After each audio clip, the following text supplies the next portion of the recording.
A ideia central do Salmo 121 é proteção.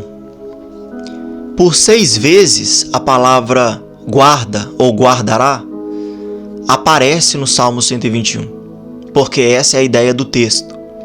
Passar ao povo de Deus que Deus está ocupado protegendo seu povo. O guarda de Israel não dorme, ou seja, ontem Deus estava acordado, fazendo o quê? Protegendo seu povo. E hoje Deus não está dormindo, Ele também está acordado, protegendo seu povo.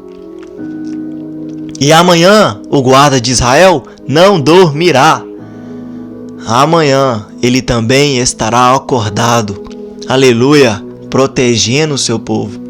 A ideia central do Salmo 121 é essa: passar para o povo de Deus segurança. Deus está ocupado sempre, protegendo o seu povo. A autoria do Salmo de número 121, ela não é atribuída a, por exemplo, Davi, que escreveu a maioria dos salmos. Estudiosos vão dizer que a autoria, a composição do Salmo de número 121, ela é dada a peregrinos que caminhavam em direção a Jerusalém, porque o templo ficava lá. Lá era celebrada festas judaicas. Esses peregrinos que caminhavam em direção a Jerusalém, eles enfrentavam dificuldades para chegar lá. Eles enfrentavam dificuldades para poder adorar a Deus. Sol quente. Por causa disso, o versículo de número 6 diz: o sol não te prejudicará de dia. Os peregrinos também enfrentavam o risco de tropeçar em alguma pedra. Por causa disso, o versículo 3 diz: Ele, o Senhor, o guarda de Israel, Ele não deixará que os teus pés vacilem. Porque existia o risco de tropeçar em alguma pedra. O sol poderia prejudicar a caminhada, mas o guarda de Israel estaria guardando o seu povo, e nada disso iria impedir o seu povo de chegar ao templo e adorá-lo. Existia também o perigo da noite. Os peregrinos, enquanto caminhavam a Jerusalém, corriam risco de ser roubados, assassinados. Por causa disso, o versículo de número 7 diz: o Senhor te protegerá de todo mal. Ele protegerá a tua vida. Então existiam esses riscos. O risco de tropeçar em alguma pedra. O sol poderia prejudicar. Eles corriam risco de perder a vida, perder os seus bens, ser roubados, assassinados. A intenção deste salmo, a sua ideia central, é passar segurança para o seu povo. E neste devocional, eu quero compartilhar com você uma palavra subordinada a este tema: a proteção de Deus. A proteção de Deus. Os peregrinos, enquanto eles caminham para Jerusalém, enquanto eles estão indo em direção ao templo, eles estão com os seus olhos fixos nos montes. Elevo os meus olhos para os montes. E eles vão fazer algo que eu e você faz muitas vezes, que é questionar: de onde virá o meu socorro? Eles fazem isso. Nós também fazemos isso. Eles estão com seus olhos fixos nos montes, mas o socorro não viria dos montes. O socorro viria do Senhor que fez os montes. Eles estão com os olhos fixos aqui, nos montes, mas o socorro não viria dos montes, viria daquele que está acima dos montes, do Senhor que fez os montes, do Senhor que fez os céus e a terra. No meio evangélico, muitas pessoas estão decepcionadas, estão tristes, fracas na fé, porque estão com seus olhos fixos no lugar errado, fixos na pessoa errada. Os olhos desses peregrinos estão fixos nos montes, mas o socorro deles não viria dos montes, viria daquele que está acima dos montes. Do Senhor que fez os montes, do Senhor que fez os céus e a terra. Davi, no Salmo de número 34, verso 5, ele diz assim: os que para ele olham estão radiantes de alegria. O seu rosto jamais ficará decepcionado. Aqueles que estão com seus olhos fixos em Deus jamais ficará decepcionado.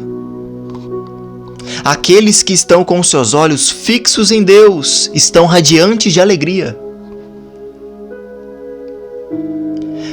Mas aqueles que estão com seus olhos fixos em Deus, eles vão se decepcionar. Eles vão se entristecer, porque o homem decepciona. O homem nos entristece. Mas aqueles que estão com seus olhos fixos em Deus, aqueles que estão com seus olhos fixos nos céus, estão com seus olhos fixos no lugar certo e na pessoa certa.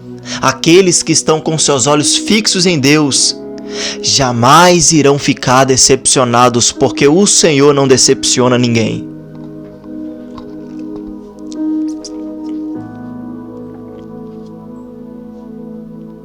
Em João capítulo 11, verso 41, Jesus está com seus olhos fixos no céu. Jesus, durante o seu ministério aqui nessa terra, o nosso Senhor, nos deu exemplo, nos ensinou: fixe os seus olhos nos céus. Jesus, ele tinha os seus olhos fixos nos céus. Lembra quando a pedra do túmulo de Lázaro foi removida? João 11, 41. Jesus fixa os seus olhos nos céus e diz: Pai, graças te dou, porque me ouvistes. Quem tem os seus olhos fixos nos céus é uma pessoa grata. Uma pessoa grata. Essa pessoa tem os seus olhos fixos nos céus. Antes de Jesus falar com Lázaro, Jesus fixa os olhos nos céus e fala com o Pai. Ele não fala primeiro com o morto. Ele não fala primeiro com Lázaro. Ele fala primeiro com o Pai. Antes de fixar os seus olhos em Lázaro, ele fixa os seus olhos no Pai. Uma pessoa que tem os seus olhos fixos nos céus é uma pessoa grata. O Senhor agradeceu ao Pai, pois o Pai o sempre ouvia. Eu disse para você que Jesus, durante o seu ministério, tinha os seus olhos fixos nos céus. Essa não foi a primeira vez que Jesus fixou os seus olhos nos céus. Em João 11, 41, antes de falar com Lázaro, ele fixa os olhos nos céus e fala com o Pai. Em João 17, verso 1, Jesus, olhando para os céus, diz: Pai, glorifica o teu Filho. Você me entende? O que eu estou pregando é que Jesus, durante o seu ministério, tinha os seus olhos fixos nos céus. Ministério que tem os seus olhos fixos nos céus cresce. Uma igreja que tem os seus olhos fixos no céu avança. Uma igreja que tem os seus olhos fixos nos céus é uma igreja grata. Uma igreja que tem os seus olhos fixos nos céus é uma igreja alegre. Uma igreja que tem os seus olhos fixos nos céus é uma igreja que não fica decepcionada. Fixe os seus olhos nos céus. Um homem que está cheio do Espírito Santo, ele está com os seus olhos fixos em Jesus.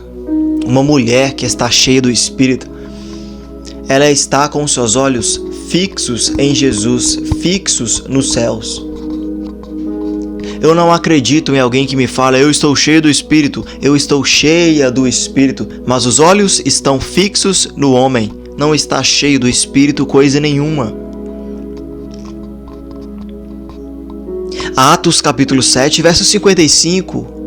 Estevão, cheio do Espírito, viu a glória de Deus, o céu aberto e Jesus em pé à direita de Deus no céu. Um homem que está cheio do Espírito está com seus olhos fixos no céu. Uma mulher que está cheia do Espírito, ela está com seus olhos fixos nos céus, fixos em Jesus. As pessoas taparam o ouvido para Estevão. Ele está cheio do Espírito, ele viu a glória de Deus, ele viu Jesus em pé, à direita de Deus no céu, e as pessoas taparam o ouvido e foram para cima dele para o matar. As pessoas matam homens de Deus. As pessoas, elas tampam os ouvidos para não ouvir homens de Deus. Mas os homens de Deus estão com os olhos fixos em Jesus. Aleluia. Os homens de Deus estão com seus olhos fixos nos céus.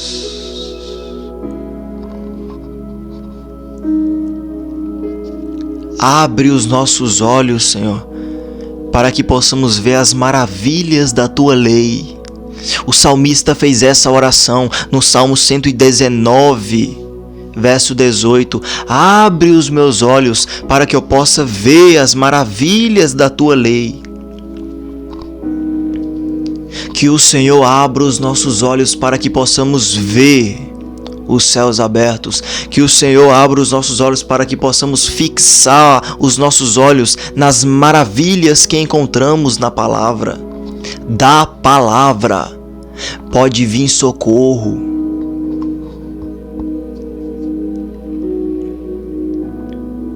Jesus disse quando foi tentado no deserto: nem só de pão viverá o homem, mas de toda palavra que procede da boca de Deus.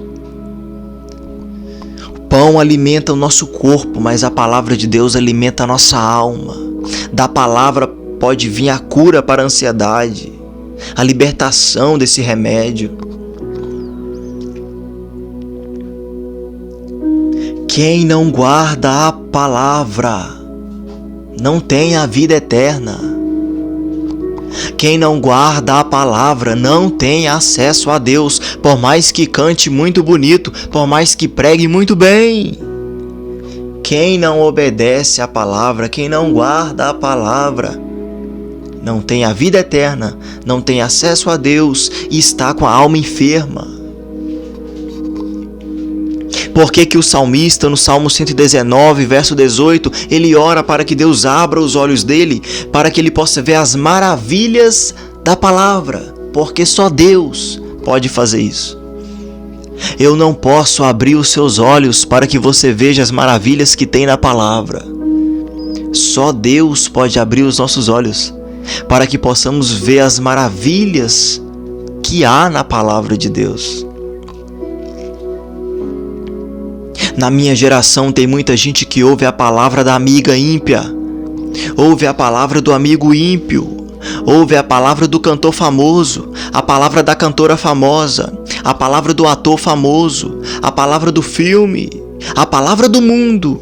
Na minha geração tem, no meio evangélico tem. Muita gente que ouve a palavra do mundo, mas não ouve a palavra de Deus. Na minha geração tem, no meio evangélico tem pessoas apaixonadas pelas maravilhas do mundo, mas desprezam as maravilhas da lei do Senhor, da palavra do Senhor. Eu disse para você que quem não guarda a palavra não tem a vida eterna, e foi Jesus quem disse isso. Em João capítulo 8, versículo de número 51, se não me engano, Jesus ele disse: em verdade vos digo, que se alguém guardar a minha palavra, ouvir e guardar a minha palavra, não verá a morte. Jesus estava dizendo: aquele que ouve e guarda a minha palavra, obedece a palavra, vence a morte. A morte não tem o poder de vencer aquele que ouve e obedece a minha palavra. Quem não guarda a palavra, quem ouve e não obedece o que está escrito, não tem a vida eterna. E foi Jesus quem disse. Quem não guarda a palavra também não tem acesso a Deus. Não, eu tenho comunhão com Deus, eu falo, Deus me ouve, eu me relaciono com Deus como um amigo. Quem não guarda a palavra não tem relacionamento com Deus. Quem não guarda a palavra não tem acesso a Deus. Apocalipse capítulo 3, verso 8, mais uma vez, quem disse isso foi Jesus. Jesus disse para a igreja de Filadélfia: conheço as tuas obras. Eis que eu coloquei uma porta aberta diante de você. Porta aberta, ou seja, acesso. Eu coloquei uma porta aberta diante de você. Vocês, a igreja de Filadélfia, têm pouca força, mas guardaste a minha palavra e não negaste o meu nome. Sabe por que no meio evangélico muitas pessoas negam Jesus?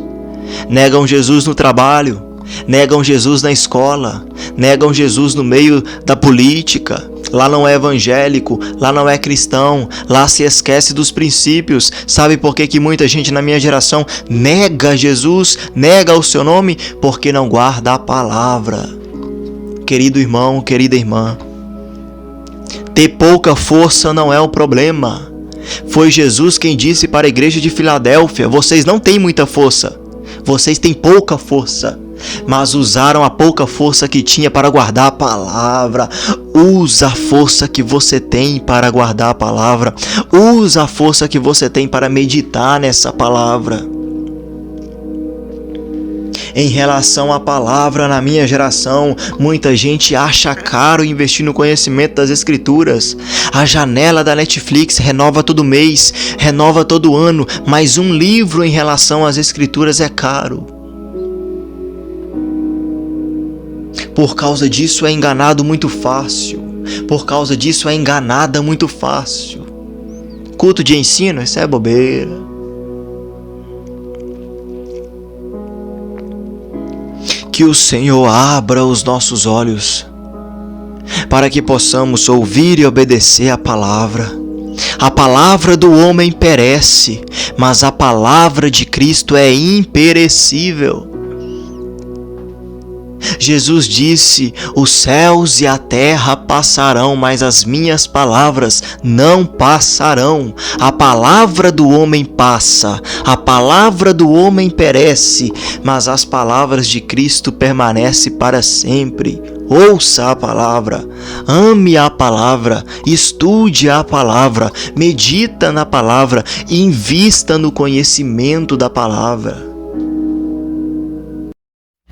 Através da oração de um homem ou de uma mulher de Deus, Deus pode enviar socorro para a sua alma, para a sua casa.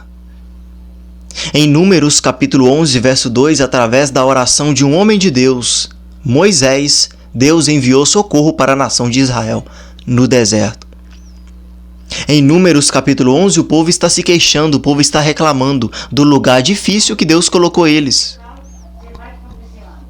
Não foi Moisés que levou o povo para o deserto, gente, foi Deus. E o povo está reclamando, o povo está se queixando das dificuldades. Deus, ouvindo as reclamações do povo, o texto de Números capítulo 11, verso 1 diz que Deus acendeu um fogo e matou alguns israelitas. Números 11, verso 2 diz que o povo foi pedir socorro a Moisés. E Moisés orou ao Senhor. Aleluia! O povo pediu socorro a Moisés e Moisés pediu socorro ao Senhor. O povo queria que Moisés apagasse o fogo que Deus acendeu. Moisés orou ao Senhor porque só Ele pode apagar o fogo que Ele acende. Aleluia! O homem não pode apagar um fogo que foi Deus que acendeu.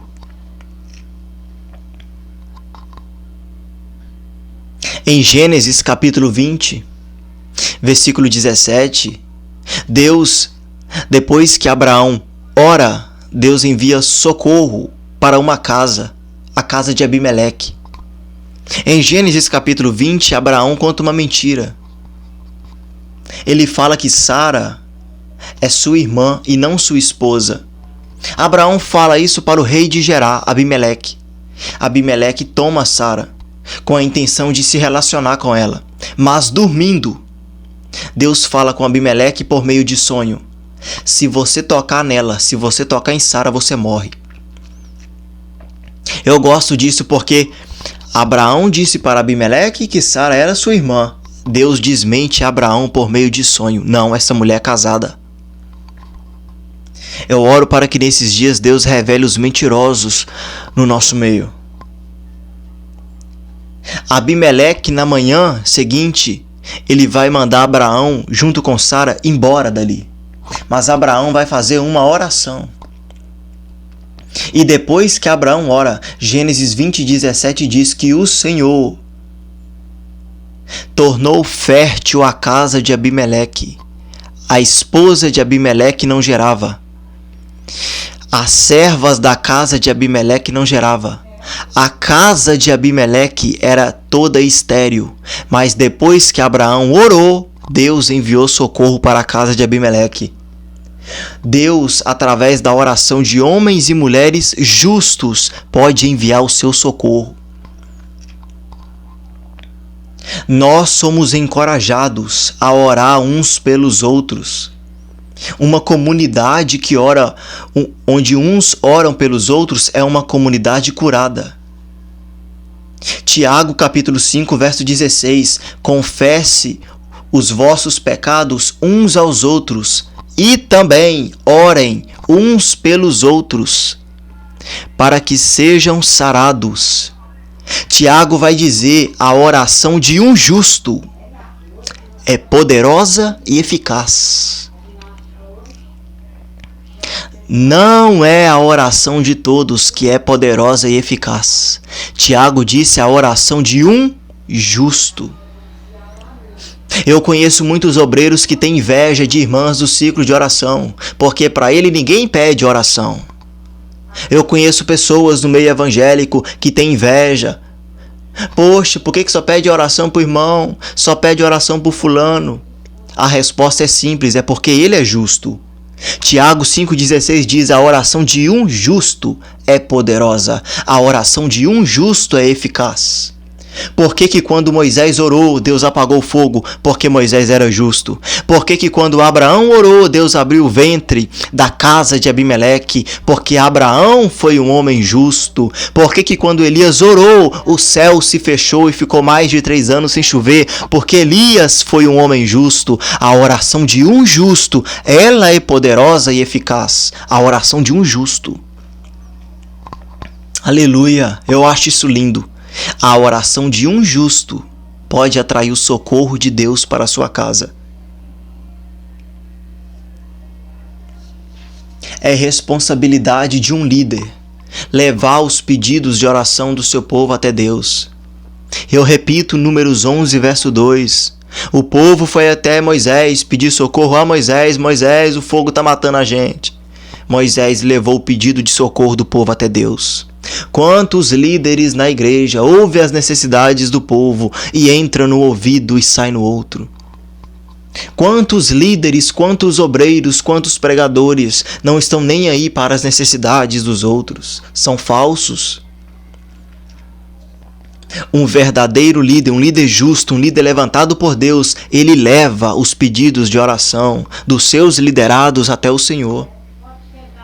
É responsabilidade de um líder orar ao Senhor pelos seus liderados, mas todos nós que estamos aqui nessa noite somos ensinados pela palavra a orar uns pelos outros.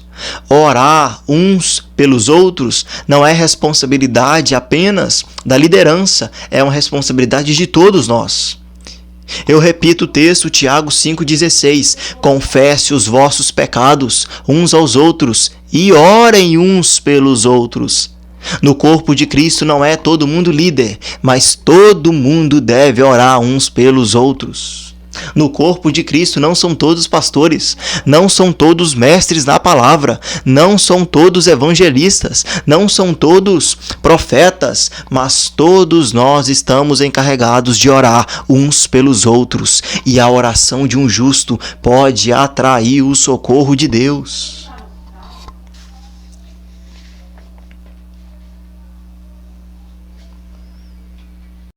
Os peregrinos, eles estão com os olhos fixos nos montes, eles estão questionando de onde me virá o meu socorro.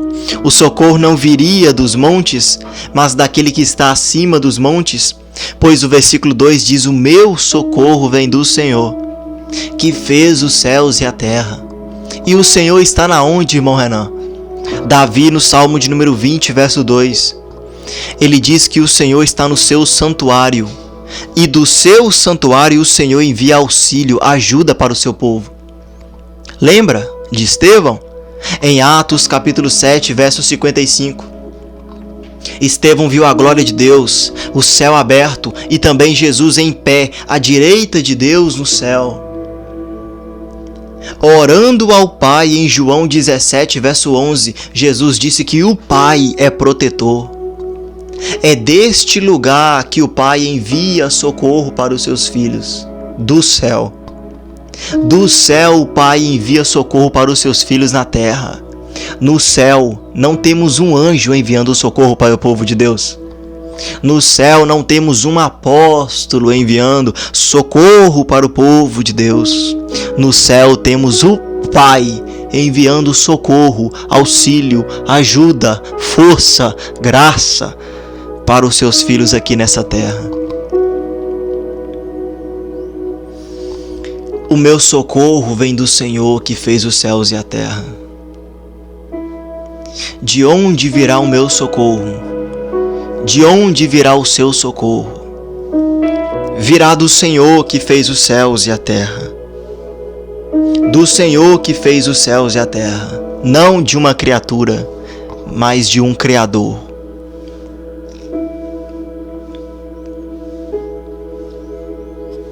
Deus não abandonou a sua criação. Deus está neste exato momento guardando todas as coisas que Ele criou. Deus, Ele está neste exato momento provendo caminho onde não há caminho. Em Êxodo capítulo 14 não havia caminho. O exército de Faraó atrás e na frente o mar. Deus abriu o mar, Deus proveu o caminho. Deus está neste exato momento conservando todas as coisas que Ele criou. Ele está neste exato momento provendo graça para alguém aqui. Neste exato momento Deus está provendo caminho para alguém que me ouve aqui. Nosso Senhor, nosso socorro virá do Senhor que fez os céus e a terra. Ele fundou a terra. Os céus são obra das tuas mãos. O ser humano, a sua imagem e semelhança. Deus está provendo socorro para a sua alma. Deus está provendo caminho. Deus está provendo graça. Deus está provendo força para a gente caminhar. Até aqui nos ajudou o Senhor. Até aqui nos ajudou o Senhor. Foi o profeta Samuel que disse isso. No dia que o Senhor deu vitória aos israelitas sobre os filisteus. Em 1 Samuel capítulo 7, verso 12. O povo de Deus queria fazer algo que era impossível. Não dá para caminhar assim. Não dá para viver assim. Assim como os israelitas cultuavam a Deus, os israelitas também cultuavam a Baal. Sentavam na mesa do Senhor, também na mesa dos demônios, na mesa dos ídolos. Samuel exorta o povo: se vocês quiserem adorar a Deus, queima os ídolos, joga os ídolos fora. O povo se reúne em um lugar chamado Mispá. Os filisteus, sabendo que Israel está reunida, os filisteus vão atacar Israel. Mas o povo decidiu queimar os ídolos. O povo decidiu jogar os ídolos fora. Samuel vai partir um cordeiro e vai interceder pelo povo. Lembra? A oração de um justo é poderosa e eficaz. Enquanto os filisteus estão vindo para poder atacar Israel, o texto de 1 Samuel capítulo 7 diz que Deus fez trovejar. Houve a batalha, Deus fez trovejar, mas houve a batalha, e os israelitas que estavam com medo dos filisteus que estava vindo, os israelitas guerrearam e venceram os filisteus. E em 1 Samuel capítulo 7, verso 12, naquele dia Samuel pegou uma pedra, levantou aquela pedra e disse: até aqui nos ajudou o Senhor. Por que os filisteus não venceu Israel? Porque o Senhor ajudou. Por que os dias difíceis não nos vence? Porque o Senhor está nos ajudando. Os dias difíceis não venceu você. Os dias difíceis não matou a sua fé, porque o Senhor estava te ajudando. Os dias difíceis não tirou você da igreja, porque o Senhor estava te ajudando. A ansiedade não te venceu, porque o Senhor está te ajudando. Até aqui nos ajudou o Senhor. Até aqui significa o quê? Significa que amanhã, quando as dificuldades aparecer e ela não nos vencer, ela não nos vencerá, porque o Senhor estará nos ajudando. Aquela pedra se chamou até aqui nos ajudou o Senhor, Ebenezer, até aqui nos ajudou o Senhor. Para que o povo, se afastando de Deus, se acontecer dele se afastar de Deus, que eles olhem para aquela pedra e se lembrem que naquele dia, quando os filisteus foram derrotados, eles só venceram porque o Senhor estava ajudando. Querido irmão, querida irmã, com a ajuda de Deus nós vamos vencer os dias difíceis. Com a ajuda de Deus nós vamos vencer a ansiedade. Com a ajuda de Deus as dificuldades não vai nos vencer.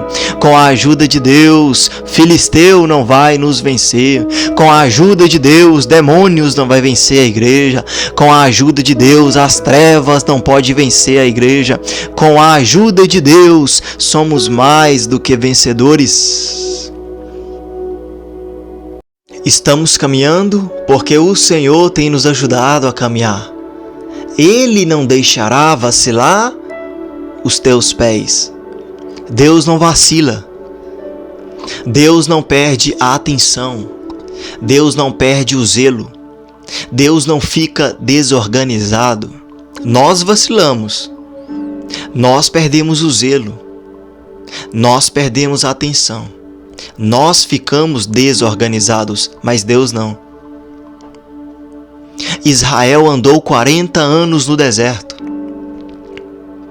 Deuteronômio capítulo 8, verso 4 e Neemias 9, 21 diz que a roupa e o sapato daquele povo não envelheceu. 40 anos caminhando no deserto, a roupa não envelheceu, o sapato não envelheceu, e o texto bíblico diz: os pés não incharam. Deus protegeu o material e também protegeu o corpo. Deus protegeu a roupa, mas também protegeu o corpo.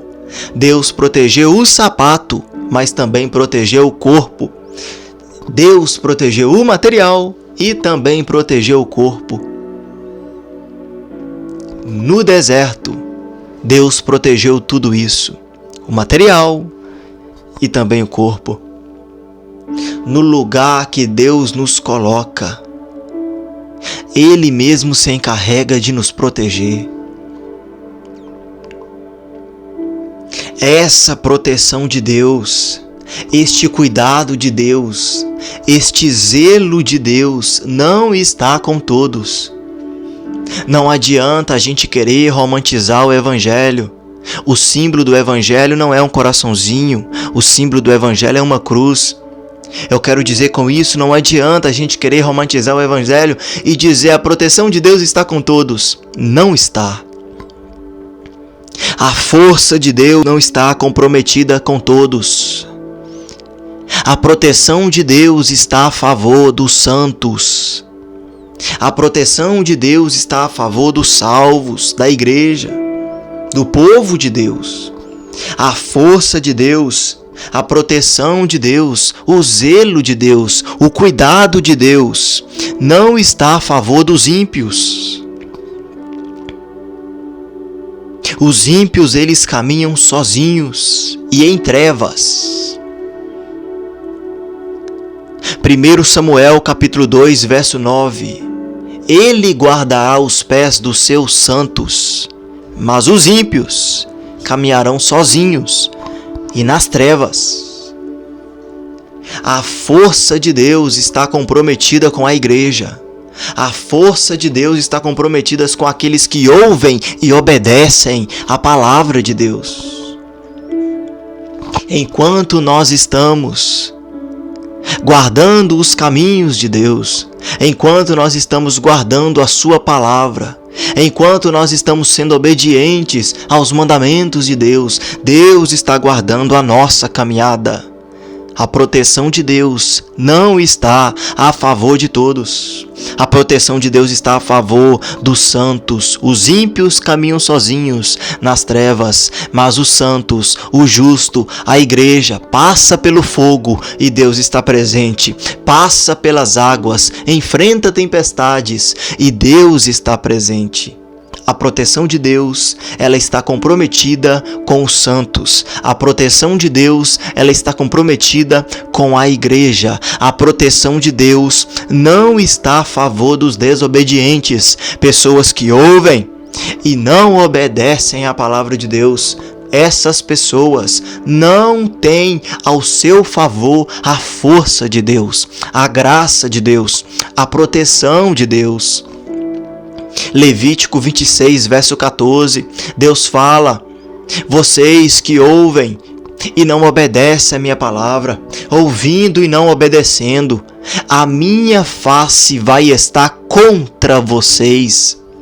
A face de Deus não está a favor de quem ouve e não obedece os mandamentos de Deus. A face de Deus não está a favor daqueles que ouvem, mas não obedecem.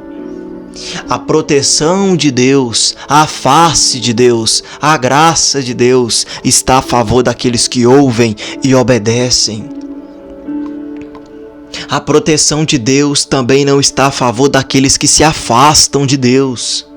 Quem se afasta de Deus também está se afastando da proteção de Deus. Em Jeremias capítulo 23, versículo 12, profetas e sacerdotes estavam agora profetizando por Baal. Deus disse: os caminhos deles serão como lugares escorregadios nas trevas, ou seja, se afastaram de mim, eu também me afastarei de vocês. Os seus caminhos, os caminhos daqueles profetas e sacerdotes que estavam profetizando por Baal, esse agora seria o caminho deles, como lugares escorregadios nas trevas. A presença de Deus não estaria com eles.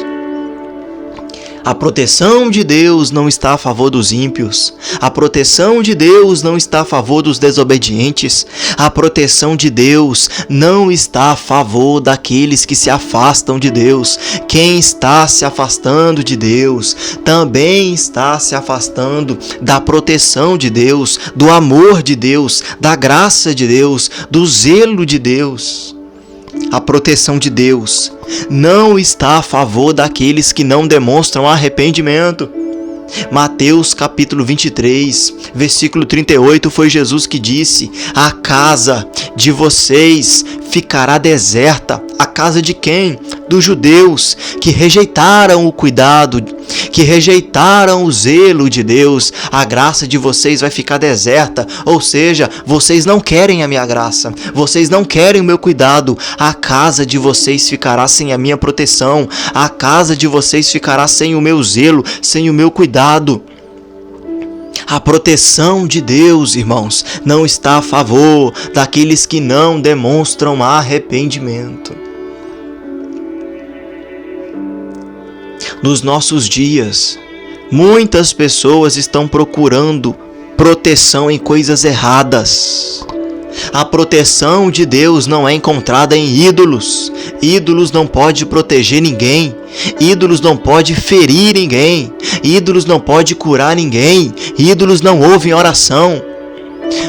Deuteronômio capítulo 32, verso 37 ao 39, Deus diz: não há outro Deus além de mim. Eu posso ferir, eu posso curar, eu posso matar, eu posso salvar. Não há outro Deus além de mim. Você me entende? Quem está procurando proteção nos ídolos não vai encontrar. Quem está procurando salvação nos ídolos não vai encontrar. Só há salvação em um Deus. Só há salvação no guarda de Israel. Só há salvação no nome de Jesus. Há muitas pessoas procurando proteção na riqueza, no dinheiro. O dinheiro não pode livrar ninguém da morte. Quem está procurando proteção no dinheiro, nas riquezas, está procurando proteção no lugar errado. Provérbios 11:4 diz: no dia da ira, o dinheiro não pode fazer nada, mas a justiça livra da morte. No dia da ira divina, não há nenhum proveito na riqueza, mas a justiça, ela pode livrar da morte.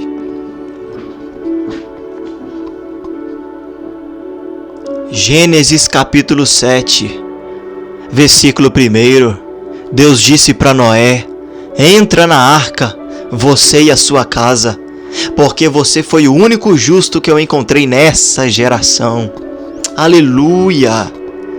A prática da justiça livrou a casa de Noé da morte. O dinheiro não pode livrar ninguém da morte, mas a prática dos mandamentos de Deus, a prática da palavra, a prática da justiça, andar em retidão, pode fazer muito mais pela nossa casa do que o dinheiro. A justiça pode livrar da morte. No dinheiro não podemos encontrar proteção. O dinheiro, ele pode comprar a melhor roupa, a melhor casa, o melhor carro, a melhor comida. Até mesmo falsas amizades o dinheiro pode comprar. O dinheiro pode nos dar muito luxo, mas ele não pode livrar ninguém da morte. E morte aqui é uma morte eterna, é uma separação de Deus eterna. O dinheiro não pode livrar ninguém disso. Muitas pessoas vão perder a sua salvação por causa do seu amor ao dinheiro. Muitas pessoas vão perder a sua salvação por causa da sua confiança no dinheiro. O jovem rico preferiu as suas posses do que a vida eterna. Em Marcos capítulo 10, verso 24, não sabemos o nome porque a Bíblia não fala. Mas o texto fala de um jovem que tinha muitas posses, que era rico. Ele preferiu as suas posses do que a vida eterna. Jesus amou o jovem rico, mas o jovem rico amou as suas posses, o seu dinheiro. O que farei, bom mestre, para herdar a vida eterna? Ele perguntou a Jesus e Jesus respondeu: vai e vende tudo que você tem e dá aos pobres. Ele saiu triste da presença de Jesus. Jesus pediu algo muito grande para ele. A fraqueza do jovem rico era as suas posses. A área mais fraca da vida daquele jovem era as suas posses. O jovem rico não estava disposto a abrir mão das suas posses para seguir a Jesus. O jovem rico não estava disposto a abrir mão da sua riqueza, das suas posses, pela vida eterna. Muitas pessoas nos nossos dias não estão dispostas a abrir mão da riqueza para seguir Jesus. Não estão dispostas a abrir mão de um namoro para seguir Jesus, de uma amizade para seguir Jesus. Jesus pediu ao jovem rico para abrir mão das suas posses. Não estou pregando para você aqui que Jesus está te pedindo para abrir mão das suas riquezas. Pode acontecer. Mas o que eu estou pregando aqui é: nada pode estar acima de Jesus. As posses do jovem rico estavam acima de Jesus. Nós devemos estar dispostos a abrir mão daquilo que Jesus nos pediu para abrir mão. Ao jovem rico, Jesus pediu: abra mão das suas posses, abra mão da sua riqueza e siga-me. Ele não estava disposto. Quero te fazer uma pergunta: e se Jesus pedir nessa noite para você abrir mão da sua riqueza, abrir mão de uma amizade, abrir mão de um namoro, você está disposto a colocar Jesus acima de todas as coisas?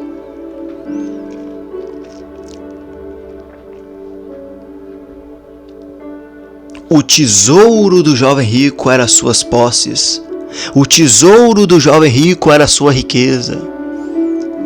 No Sermão do Monte, em Mateus capítulo 6, verso 19, Jesus ensinou: não acumulem para vocês tesouros na terra, onde a traça e a ferrugem estragam, onde os ladrões roubam. Não acumulem tesouro para vocês na terra, mas acumulem tesouros para vocês no céu. Jesus fala de tesouros terrenos, mas também fala de tesouros celestiais, tesouros no céu. Na terra tem tesouro, mas no céu também. Quando Jesus disse: não acumulem para vocês tesouros nessa terra, Jesus estava nos ensinando uma lição muito importante. As coisas terrenas não são melhores do que as coisas celestiais. Os tesouros terrenos não são melhores para o seu futuro do que os tesouros do céu. Os tesouros do céu são melhores para o seu futuro do que os tesouros terrenos. Nós temos o direito de fazer uma escolha aqui nessa noite. Escolha os tesouros terrenos ou escolha os tesouros celestiais. Anda com gente que pensa nas coisas do céu ou continue andando com pessoas que pensam nas coisas da terra. Namore alguém que pensa nas coisas do céu ou namore alguém que pensa nas coisas da terra. Escolha boas amizades, amizades que pensam nas coisas terrenas ou amizades que colocam as coisas do céu acima das coisas terrenas. Escolha para a sua vida. O coração segue o tesouro. Mateus capítulo 6, verso 21, Jesus disse: aonde estiver o seu tesouro, ali também estará o seu coração. O coração do jovem rico estava nas suas posses. As posses do jovem rico era o seu tesouro. O Espírito Santo me encoraja a te perguntar, querido irmão, querida irmã, Igreja do Senhor, qual é o seu maior tesouro? Na onde é que está o seu coração? Nas coisas terrenas ou nas coisas celestiais? O que para você é prioridade?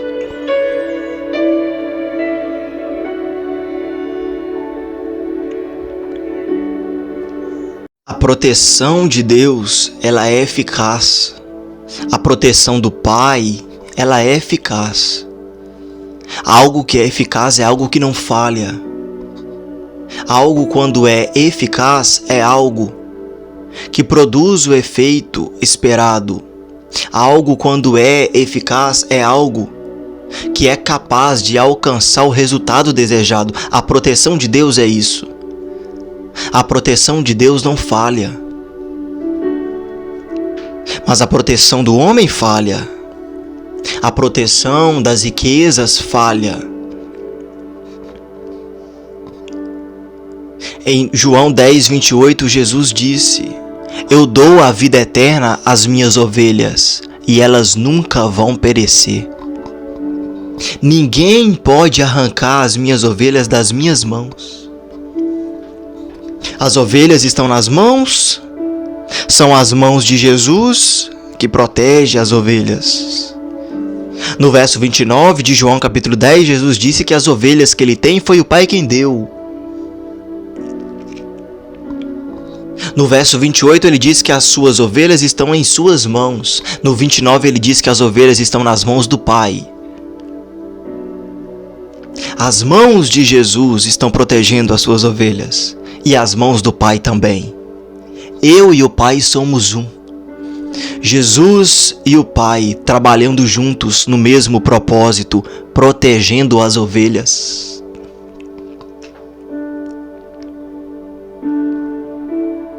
Nenhuma circunstância terrena pode arrancar as ovelhas das mãos de Jesus. Ele disse: ninguém pode arrancar as ovelhas que o Pai me deu das minhas mãos. Ele também disse: o Pai é maior do que todos e as ovelhas também estão nas mãos do Pai. Nenhum poder terreno pode arrancar as ovelhas das mãos de Jesus. Nenhuma circunstância terrena pode arrancar as ovelhas das mãos de Jesus, exceto a escolha da ovelha de querer abandonar o seu pastor.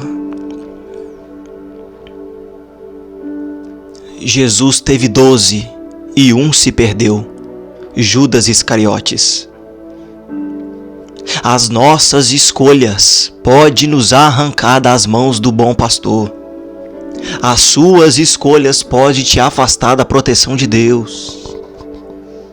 As escolhas da ovelha podem tirar ela das mãos de Jesus, das mãos do Pai. A proteção de Deus, ela é eficaz. A proteção de Deus, ela não falha. Em 2 Coríntios capítulo 12, verso 9, 3 vezes Paulo ora ao Senhor para que o Senhor tire um espinho que foi posto na sua carne por um mensageiro de Satanás. Tira de mim o espinho na carne. Paulo ora. Mais 2 vezes ele ora: tira de mim o espinho na carne. Tira de mim o espinho na carne. E o Senhor responde assim: a minha graça é o suficiente, pois o meu poder se aperfeiçoa na fraqueza. O Senhor estava dizendo para Paulo: você vai caminhar com o espinho na sua carne, mas também na sua carne você vai caminhar com graça. Na sua carne você vai caminhar com essa fraqueza, mas na sua carne você também vai caminhar com o meu poder. Aleluia!